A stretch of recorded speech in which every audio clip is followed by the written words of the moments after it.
Empire YFC Atila again. Yasvika nguva yandofarira bebhi yapadhuze pangu ngonjambira pandaona chitamba ndamerera chiswedera padhuze nyatsozembera ndakuda kufara tamba zvemufilmu zviya zvekumba chimbosiya zvemufeso kotosiya vanda kutimisa maya nhasi da kumbobuda ziya vese vagoti haleluya uvaradze wabva zera ndidzokere kumba kusvikira kwaedza ndidzokere kumba kusvikira kwaedza Andidzokere kumba andidzokere kumba andidzokere kumba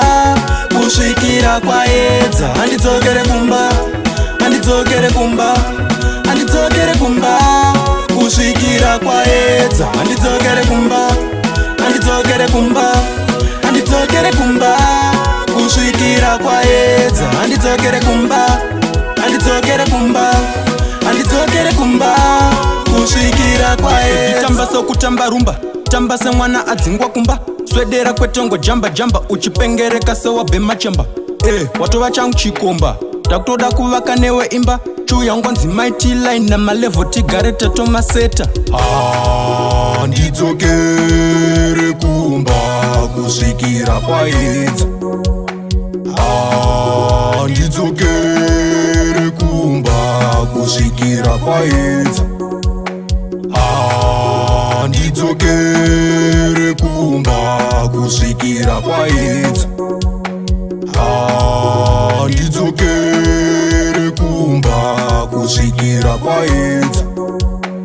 chinjansaidha nzosungura dendera kozvepano zvakuda vanoera dedzai vaye vanoera iripi miteuro yacho titochera zvemafaro tikuzvida pano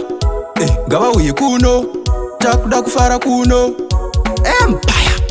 yasvika nguva yandofarira bebhi yapadhuze pamwe ngonjambira pandaona chitamba ndamerera chiswedera padhuze nyatsozembera ndakuda kufara tamba zvemufilmu zviya zvekumba chimbosiya zvemufeso kotosiya vanda kutimisa maya nhasi da kumbobuda ziya vese vagoti haleluya uvaradze wabva zera ndidzokere kumba kusvikira kwaedza ndidzokere kumba kusvikira kwaedza andidzokere kumba andidzokere kumba andidzokere kumba